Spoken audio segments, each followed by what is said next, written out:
एक विशाल नगर कीर्तन गुरुद्वारा दरबार साहिब श्री करतारपुर साहब तो जीरो लाइन डेरा बाबा नानक तक जा रहा है। बहुत ही खुशी की गल है कि अज पाकिस्तान दी समूह सिख संगतां गुरु नानक पातशाह का ज्योति जोत पुरब मनाउण वास्ते इकट्ठियां हुई हैं और इस नगर कीर्तन में अपनी हाज़रियां भरनगियां। क्या ही वधिया हुंदा जो भारत वाले पासों जो पाकिस्तान सरकार ने लांघा खोलिया सी, अज उधरों संगतां आ रही होंदियां, लेकिन सानूं अफसोस नाल कहना पै रहा है संगतां आणियां ते दूर दी गल, अज उधर संगतां नूं दर्शनां वास्ते भी नहीं छड्डिया गया। सो असीं भारत सरकार के इस रवैये के उपर अपना रोस जाहिर करते हैं और भारत सरकार को अपील करते हैं कि जो लांघा पाकिस्तान सरकार ने गुरु नानक पातशाह दियां असीसां तो बाद एक खोलिया सी, उत्थों भारत विच वसण वाली सिख संगतां नूं पाकिस्तान च आउण दी इजाजत दी जाए। सो इत्थे यह करना भी बहुत जरूरी जिक्रयोग है।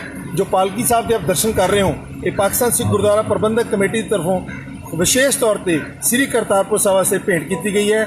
श्री गुरु नानक देव जी महाराज के ज्योति जोत पुरब नूं समर्पित जो पालकी साहब के आप दर्शन कर रहे हो, डॉक्टर जगदीप सिंह जी जो पंजाब निवासी ने, उन्होंने सेवा निभाई है, जो कि कल साडे सत्कारयोग जथेदार श्री अकाल तख्त साहब ज्ञानी हरप्रीत सिंह जी ने इत्थे करतारपुर साहब के जदों आए ने दर्शनां वास्ते पहुँच रहे हैं, इत्थे उन्होंने एक जो पालकी साहब है उसकी सेवा वास्ते इत्थे करतारपुर साहब पहुँचाई है। सो मैं एक बार फिर पाकिस्तान सरकार की तरफों, पाकिस्तान सिख गुरुद्वारा प्रबंधक कमेटी की तरफों और पाकिस्तान दी समूह सिख संगतां वास्तों वालों भारत सरकार में बेनती करांगा, जो लांघा पिछले एक लंबे समय तो कोरोना महामारी का बहाना बना के बंद किया गया है, उसनूं जल्द तो जल्द खोलिया जाए।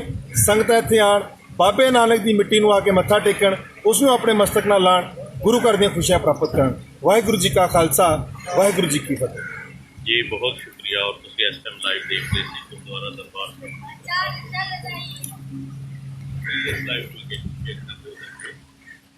अस्सलाम वालेकुम, सत श्री अकाल, नमस्कार। मैं बाबर जलंधरी इस वक्त गुरुद्वारा दरबार साहब श्री करतारपुर साहब तो संगतां अगे चढ़ते पंजाब की संगतां अगे खास बेनती कर रहे हैं कि अज 4 बजे पाकिस्तानी टाइम से नगर कीर्तन 0 पॉइंट बाबा नानक तक जाएगा।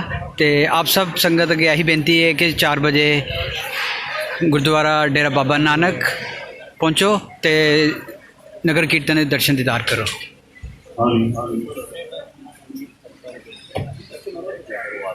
डेरा बाबा नानक 4 बजे 0 पॉइंट ते पहुँचो तो नगर कीर्तन के दर्शन दीदार करो।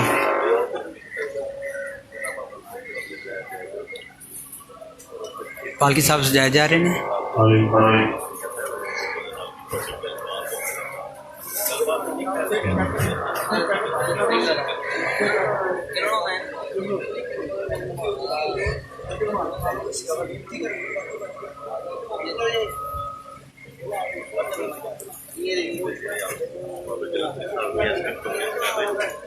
उन्होंने लाइफ से भी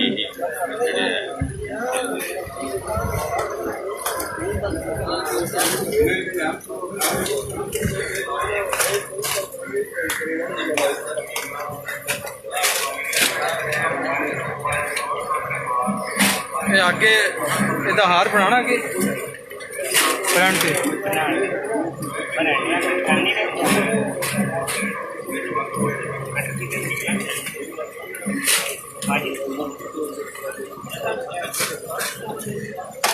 कोई भी रिस्पॉन्स नहीं कर रहे।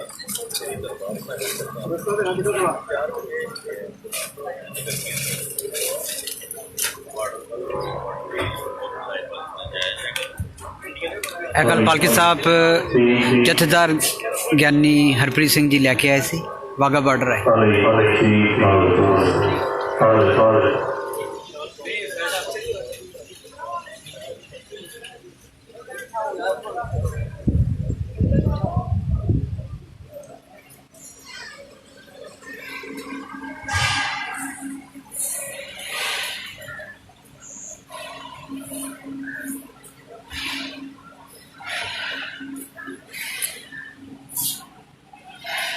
चार बजे एक विशाल नगर कीर्तन गुरुद्वारा करतारपुर साहब तो 0 पॉइंट तक जाएगा।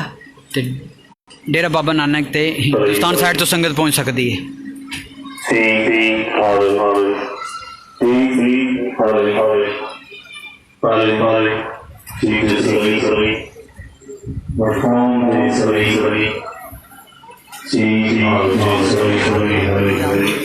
Hare